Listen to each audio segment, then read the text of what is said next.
Oferecimento Óticas Arco Verde. Você vê e confia. E AGS. Com apenas 3 letras, seu negócio será multiplicado. Programa De Todo o Coração. A igreja em seu lar. Paz e bem. Começamos mais um programa De Todo o Coração. Neste domingo de Ramos, ou domingo da Paixão, em que iniciamos também a Semana Santa, a semana mais santa do ano. É esta que nós estamos para iniciar com o domingo de Ramos. Seja, portanto, bem-vindo ao nosso programa. Agradecemos também de todo o coração pela sua audiência, pela sua participação. Ouviremos, como é de costume, a palavra de Deus deste domingo que abre a Semana Santa. Vamos meditá-la e em seguida daremos sequência àqueles quadros que já são conhecidos em nosso programa De Todo o Coração. Bem, a princípio, havia me referido na introdução feita agora há pouco, que o domingo de Ramos é também conhecido na liturgia da Igreja Católica como o domingo da Paixão. Domingo de Ramos, pelos ramos de oliveira com os quais as pessoas empunhavam em suas mãos para receber a entrada triunfal de Jesus em Jerusalém. Mas o evangelho que é proclamado neste domingo é o evangelho da Paixão. Nós temos duas versões do evangelho da Paixão. A primeira versão é do evangelista São Marcos. A segunda versão é aquela outra do quarto evangelho, o evangelho de São João. No entanto, neste domingo de Ramos, ou domingo da Paixão, nós temos a leitura de dois evangelhos. O primeiro, aquele que narra a saída de Jesus de Betfagé, passando por Betânia e entrando triunfalmente em Jerusalém. O segundo evangelho, dentro da própria missa, é a narrativa da Paixão de Cristo. Esses dois evangelhos, esses dois textos são obrigatórios. O primeiro, para se dar a bênção dos ramos, na porta da igreja ou numa praça pública, em que se vá encaminhada, não mais para Jerusalém, porque para Jerusalém do Alto é que nós iremos, ou estamos a caminho, mas na direção da igreja paroquial ou da igreja matriz de cada lugar. O Evangelho da Paixão vai nos mostrar para que Jesus veio. O venerável Fulton Sheen costumava dizer em suas pregações ou em seus programas de televisão nos Estados Unidos que Jesus veio para morrer. Até aí tudo bem, porque todos nós sabemos que um dia nós iremos morrer. O que Fulton Sheen, aquele grande arcebispo norte-americano, dizia é que a morte de Jesus tem não apenas um sentido ou um significado, mas ela possui um objetivo. Ele veio para morrer, porque pela sua morte nós somos redimidos. Pela sua morte nós somos salvos. Então é um homem Deus que vem para morrer e cuja morte tem um objetivo claro em nossa vida. Aliás, quando Deus vem ao mundo no Natal, em Jesus Cristo, isso já está bem claro, a partir do nome que o anjo anuncia a José que ele deveria dar ao filho de Maria.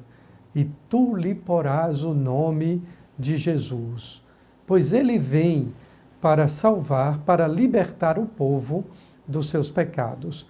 Isso é muito interessante porque nessa semana nós estávamos também no dia 19, celebrando a festa, a solenidade de São José, e é o grande parênteses festivo que a Quaresma nos concede celebrar, é a solenidade de São José. Ali também se recorda exatamente o capítulo 1 do Evangelho de São Lucas, em que o arcanjo São Gabriel diz a José: tu lhe porás o nome de Jesus, pois ele vem exatamente para salvar o povo dos seus pecados. Ele não vem como um líder político, ele não vem como um revolucionário para transformar as opções econômicas do mundo contemporâneo da sua época. Jesus vem com uma missão eterna de nos salvar dos nossos pecados. Não fosse pelo pecado cometido por Adão e Eva, do qual todos nós herdamos, não a descendência ou a herança, mas a herança espiritual, e por isso nós somos pecadores, porque eles pecaram e nos concederam, nos deixaram esta herança de sermos também filhos do pecado, expulsos do paraíso, do reino de Deus. Então, o Verbo de Deus se encarna, nos explica muito bem isto Santo Tomás de Aquino. Deus vem ao mundo, Deus se fez homem, se fez carne, com essa missão de nos salvar do pecado. Por isso, então, José lhe dá o nome de Jesus, pois ele vem nos salvar dos nossos pecados.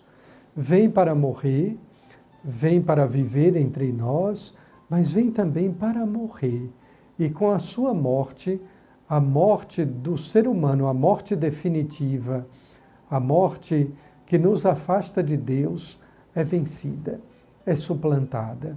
E com a ressurreição de Jesus, nos são abertos de novo os portões do paraíso. Não podíamos entrar no reino dos céus com a nossa consciência pesada, com a nossa alma manchada pelo pecado. Bem, já disse que a semana que estamos por iniciar é uma semana santa e depende também da nossa santidade de vida. Eu sou pecador, eu preciso de conversão, eu preciso de remissão dos meus pecados e eu obtenho essa redenção, a remissão dos pecados pela morte de Cristo na cruz. Mas eu preciso também santificar esta semana, santificar os meus dias, santificar o meu tempo, santificar a minha vida. E como eu faço isso? Através da oração, rezando, procurando fazer com que esses dias, também da conhecida Semana Maior, sejam dias santos em minha vida. Portanto, procure participar mais dos atos celebrativos em sua paróquia, desde o Domingo de Ramos, a segunda-feira, que também é santa, a terça-feira santa, a quarta, e finalmente o Tríduo Pascal, que começa na quinta-feira com a celebração da instituição da Ceia do Senhor, do lava-pés, a sexta-feira da Paixão, o sábado da Vigília Pascal, o sábado de Aleluia e, finalmente, o domingo de Páscoa. Bem, nós encerramos esse primeiro bloco do nosso programa e logo após o intervalo, vem aí os padres que nos comentam a direção espiritual, a liturgia da igreja e também as notícias da igreja. É bem rápido, voltamos já. De todo coração, de todo coração. Como é bom estar com você, meu irmão, minha irmã. Como é bom estar com Dom José Rui, também com o Padre Adriano, o Padre Jaclécio. É bom estarmos juntos.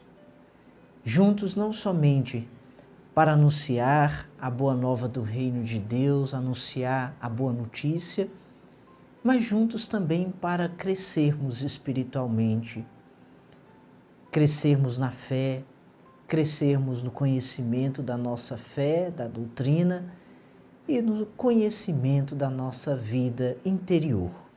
Por isso, hoje, dando continuidade ao nosso caminho de descoberta interior ou de percepção da influência do pecado capital na nossa alma, quero lhes falar hoje mais 2 pecados. Falávamos anterior de 2 pecados, agora vamos dando sequência falando então hoje sobre a inveja. Inveja. Uma palavra que parece ser hoje algo tão sutil ou tão pouco comentado, ou até comentado, mas visto apenas do ponto de vista extremamente maléfico. De fato, a inveja é um malefício. Por quê? Porque a pessoa invejosa, ela sente inveja pelo bem da outra pessoa. Ou seja, o invejoso é aquele que se sente mal pelas conquistas alheias, é aquele que se vê incapaz de ficar feliz, de contentar-se com a conquista do outro, com as vitórias do outro. O invejoso é aquele que acaba não se rejubilando com a alegria do próximo. O contrário da inveja é exatamente a caridade, a alegria, o estar junto. É o desapego, ou seja, alguém que não se prende a coisas, ou a cargos, ou a funções. Na palavra de Deus, encontramos muitos textos falando sobre a inveja. E o principal deles podemos encontrar no livro de Gênesis, quando conta-se a história de Caim e Abel, onde ocorre o primeiro homicídio por conta da inveja. O irmão, Caim, sente inveja da oferta que o seu irmão Abel fez a Deus e que foi acolhida, porque ele não pegou aquilo que ele considerava simplesmente sobra ou de qualquer jeito para dar a Deus, mas selecionou o melhor. O invejoso, ele não faz seleção. Ele simplesmente vai recolhendo no seu olhar, nos seus desejos, o que lhe apetece, o que lhe atrai, o que lhe é visivelmente atrativo. Ele não seleciona. E tudo que ele escolhe não é para ofertar, é para si mesmo, é para se encher. Há uma advertência no texto de São Pedro, na primeira carta de São Pedro, lá no capítulo 2, quando ele diz assim: livrem-se, pois, de toda maldade e de todo engano, hipocrisia e inveja e toda espécie de maledicência. Um conselho do nosso primeiro Papa, São Pedro, onde ele diz que a inveja acaba gerando dentro de nós algumas maldades, alguma espécie de mal. E entre o mal que a inveja causa é a insatisfação. O invejoso, ele é sempre insatisfeito, nunca se contenta com o que tem e nem sabe dar graças a Deus pelo que tem. Ele sempre está lamentando e reclamando que precisa de mais ou quer mais. Acompanhado da inveja, surge o segundo pecado capital, que causam também efeitos na nossa alma, nos nossos relacionamentos, na nossa vida interior espiritual. É a ira, a raiva, ou, se preferir, a fúria. Quantas vezes se manifesta isso de maneira tão natural, aparentemente, na nossa vida? A indignação, a agressão verbal, a agressão às vezes física, a nossa postura, nossos gestos às vezes dominados pela ira, acabam tirando de nós o que é caridade. A pessoa dominada pela ira, ela tem sempre um motivo para defender a sua raiva. Porque, na verdade, lhe falta o dom da paciência. Uma pessoa irada sempre causa discussão, sempre termina em discussão, sempre gera alguma briga, porque ela está alimentando dentro do coração aquilo que lhe causa não tolerância, não acolhimento do que alguém tem a lhe dizer ou aquilo que alguém faz. Uma pessoa irada torna-se vingativa. Por raiva, ela quer vingar-se do outro. Por raiva, ela tenta destruir o outro. A vingança é um dos filhotes da raiva, da ira. Quando nós nos deixamos dominar pela ira, perdemos a razão, porque agimos conforme uma ferida, o orgulho ferido, conforme o sentimento de ter sido prejudicado, derrotado. A lei máxima para vencer a ira não é aumentar a ira. A lei máxima para vencer a ira é o amor e a humildade. O humilde, ele desconcerta o irado. Na verdade, quando nós nos deixamos dominar pela ira, nos tornamos pessoas difíceis de conviver, porque sempre estamos tramando alguma coisa em relação a alguém. E a ira leva a isso. Existe uma graça que Deus nos dá de perceber o nosso coração. E quando estamos com raiva ou magoados e tudo, logo percebemos reações externas que partem do coração. Fechamos a cara, ficamos mal-humorados, ou respostas ásperas, e sem contar, muitas vezes, os gestos da indiferença, da frieza, tudo provocado pelo sentimento da ira. A ira e a inveja podem danificar a nossa vida espiritual. Porque a pessoa invejosa, ela não reza agradecendo, e o irado não reza, porque ele só murmura o que lhe fizeram ou o que lhe causou insatisfação.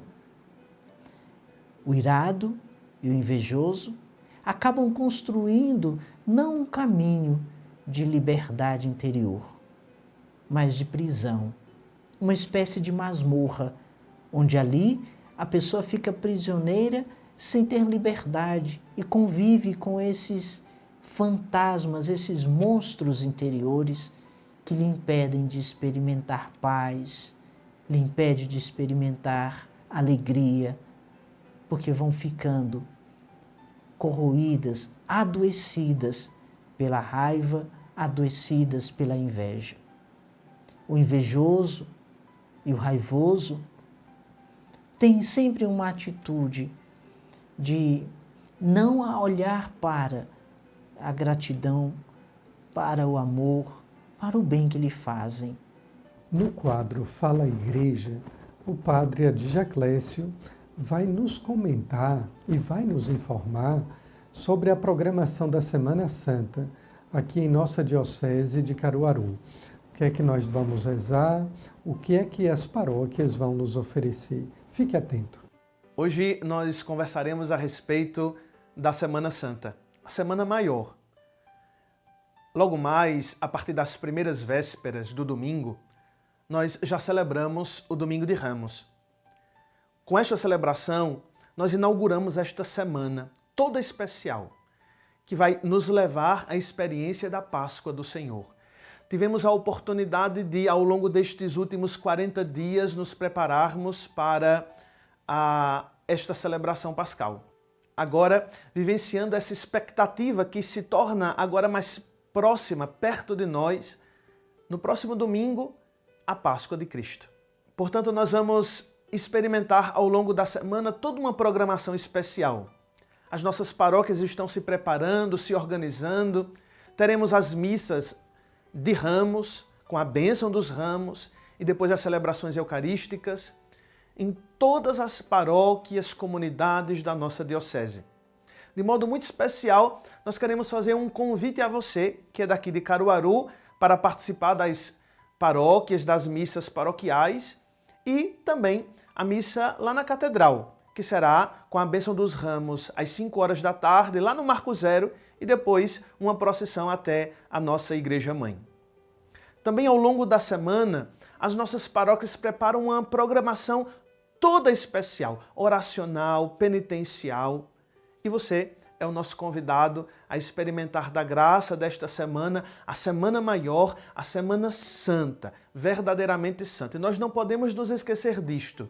Não são dias de feriado, são dias santos. E por isso nós somos convidados a, como comunidade de fé, vivenciarmos, vivermos e experimentarmos desta graça de Deus. Você já sabe que a Quaresma termina na quarta-feira da Semana Santa. E por isso o Padre Adriano Davi vai nos explicar o Tríduo Pascal. Se nós católicos não fizermos a Semana Santa, não são outras pessoas de outras religiões ou os ateus que vão celebrar. Então, esta é a nossa missão, é a nossa tarefa. Um bom dia, meu querido irmão, minha querida irmã, você que sempre nos acompanha no nosso programa de todo o coração. Nós estamos às vésperas, bem dizer, na abertura, na entrada da grande semana, da Semana Santa. Como nós já refletimos sábado passado, esta celebração deste final de semana, o Domingo de Ramos, é a porta de entrada. Entrada na grande semana. Entrada com Jesus em Jerusalém, para a gente fazer a experiência de sua paixão, morte e ressurreição. Mas neste sábado, eu gostaria de conversar com você sobre o Tríduo Pascal.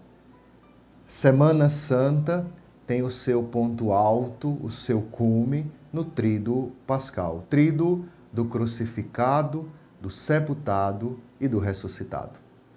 A primeira característica, a primeira coisa que a gente deve refletir, deve pensar, é que o tríduo não é uma preparação para a Páscoa, como a gente está habituado tantas vezes a pensar o tríduo do padroeiro, da festa do padroeiro, o tríduo para as ordenações. Então sempre a gente faz 3 dias e o dia da festa. Então aquele tríduo, aqueles 3 dias, é uma preparação para a festa do padroeiro. No Tríduo Pascal não é assim, não é uma preparação para a Páscoa, mas é a própria Páscoa celebrada em 3 dias. Por isso que eu iniciei o nosso programa dizendo justamente isso. É o tríduo do crucificado, do sepultado e do ressuscitado. É a Páscoa. Páscoa de Jesus. A palavra Páscoa quer dizer justamente passagem. Por isso que o Sagrado Tríduo, o Tríduo Pascal, ele inicia na missa vespertina da Ceia do Senhor. Aquela missa da Ceia do Senhor com o lava-pés, a gente inicia o primeiro dia do Tríduo, que só conclui na Sexta-feira Santa, na sexta-feira com a celebração da Paixão do Senhor. Esse é o primeiro dia. Nós contemplamos Jesus que se dá, que se gasta por meio dos sinais sacramentais, por meio da Eucaristia, com o grande símbolo da Eucaristia, o grande sinal da Eucaristia, o símbolo do lava-pés. E vamos ver Jesus que se dá concretamente na cruz na sexta-feira. Então, este dia, primeiro dia do Tríduo Pascal, é justamente Páscoa. Páscoa da ceia, Páscoa da cruz. Mas é também Páscoa da ressurreição. Uma coisa importante, e aí vale para a gente pensar e meditar nestas celebrações que vão formar o Tríduo Pascal. O centro é sempre Jesus Cristo.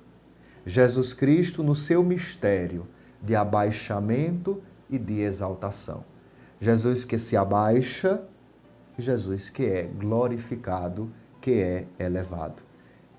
Perceba, a antífona de ingresso da missa da ceia do Senhor, da missa vespertina da ceia do Senhor, da primeira celebração do primeiro dia do Tríduo Pascal, nós iremos cantar. Nós, porém, devemos gloriar-nos na cruz de nosso Senhor Jesus Cristo. Nele está a salvação, nossa vida e ressurreição.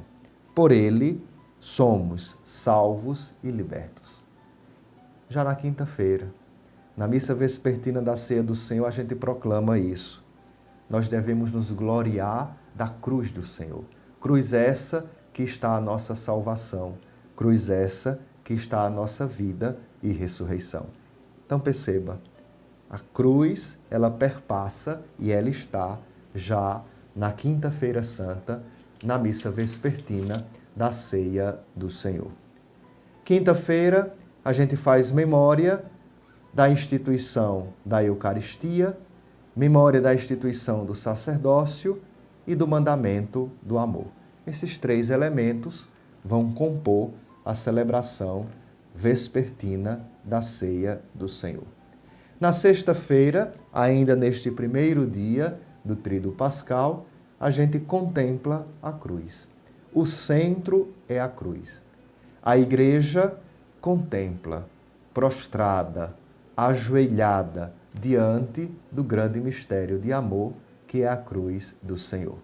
E aí nós iremos cantar: salve, ó Cristo obediente, salve, ó amor onipotente. É isso que a gente reza, é isso que a gente contempla na Sexta-feira Santa. Sexta do Silêncio, a celebração inicia no silêncio, Padre prostrado, a igreja de joelhos, contempla o mistério da cruz do Senhor, da grande doação do Senhor. Assim que a gente chega à oração da coleta, a liturgia da palavra com a narrativa do Evangelho de São João, da paixão e morte do Senhor, em seguida essa mesma igreja se coloca em oração, com a oração universal, e contempla a cruz, a adoração da cruz, o seu momento com o Senhor, concluindo com a comunhão e encerrando a celebração novamente no silêncio. A partir daí, nós entramos no segundo dia, o Sábado Santo. A sexta, tarde e noite, sábado, até a Vigília Pascal. Ali é o segundo dia. Sábado Santo, a experiência que nós iremos fazer é a experiência do silêncio e da espera. Iremos silenciar e, ao mesmo tempo, aguardar, esperar a grande manifestação do Senhor. Por fim, o último dia do Tríduo Pascal é justamente a noite do sábado e o dia do domingo. A noite do sábado, com a nossa Vigília Pascal, que é o ponto alto do ano litúrgico, ponto alto da nossa vivência de fé. Iremos fazer a experiência de um êxodo, a experiência de uma Páscoa, de uma passagem. Começa-se com a liturgia do fogo, com a coluna luminosa que vai à nossa frente, e a gente proclama já a Páscoa do Senhor. Depois nós iremos encontrar Jesus, encontrar o nosso amado na história da salvação, durante todas as leituras do Antigo Testamento, as 7 leituras do Antigo Testamento, até o ponto alto, a epístola, o Evangelho. Ali a gente encontra Jesus, ali a gente encontra as grandes profecias, a grande história da salvação que tem seu ponto alto em Jesus Cristo. Depois a igreja entra nesse mistério de Jesus por meio do rito da celebração batismal, ou com o batismo dos catecúmenos, ou com a renovação das nossas promessas batismais e a aspersão de toda a comunidade. E tem o cume, a plenitude da Páscoa, que é a Eucaristia, a celebração da Eucaristia e a nossa comunhão nesse Cristo vivo e ressuscitado. Amados irmãos e irmãs, um bom tríduo, uma boa Semana Santa, que tem seu ponto alto, seu cume, no Tríduo Pascal. Tríduo do crucificado, do sepultado e do ressuscitado. Vamos fazer essa experiência com Jesus, experiência de Páscoa, de morte e de ressurreição. Um abençoado tríduo, um bom sábado, um bom domingo de Ramos, amanhã, que sejam momentos celebrativos e de renovação da nossa fé. E assim nós encerramos o programa de todo o coração. Lembrando que o coração que prevalece em nossa vida é o coração de Jesus, golpeado por uma lança na cruz. Daquele coração aberto, que é o coração de Deus, que se fez homem, nascem todos os sacramentos. Ali, o sangue jorrado é o sangue da Eucaristia. A água jorrada é a água do nosso batismo. O sangue que nos redimiu, a água que nos lavou. Daquele coração chagado, daquele coração aberto, nós temos o caminho direto que nos leva para Deus, para o reino dos céus. Este é o coração de Cristo. O nosso coração deve estar em conformidade ou em consonância com o coração do Filho de Deus, o coração de Deus Filho, para termos os mesmos sentimentos de amor, de perdão e de misericórdia. Por isso, nesta Semana Santa, para tornar a Semana Santa, reze mais, se confesse, comungue, escute bons sermões, boas pregações. Existem uma infinidade de bons textos a respeito da paixão de Cristo. O próprio filme, A Paixão de Cristo, de Mel Gibson, procure assistir esse filme e meditar o sofrimento de Cristo, porque aquele sofrimento não é de um Marte qualquer, é do próprio Deus que dá a sua vida por cada um de nós, por amor. Procure também acessar páginas da internet, sites que tenham conteúdos católicos. Vou recomendar uma página, um site, o do Padre Paulo Ricardo, sempre com muitas meditações de excelente nível teológico. Além disso, reze mais. Na Sexta-feira da Paixão, não deixe de fazer o jejum do meio-dia, a menos que razões médicas desaconselhem você ou você esteja acima da idade que o direito canônico diz que não é necessário mais o jejum. Mas reze, faça sua penitência, procure se informar dos horários da via sacra em sua paróquia. Enfim, são exercícios de piedade cristã, são exercícios quaresmais que devem ser intensificados durante a Semana Santa. Desejo de todo o coração que a sua semana seja muito santa e muito abençoada, para que deste modo tenhamos todos uma Páscoa muito feliz. Fique com Deus e até o próximo programa de todo o coração. De todo o coração. Oferecimento Óticas Arco Verde. Você vê e confia. E AGS. Com apenas 3 letras, seu negócio será multiplicado. Programa de todo o coração. A igreja em seu lar.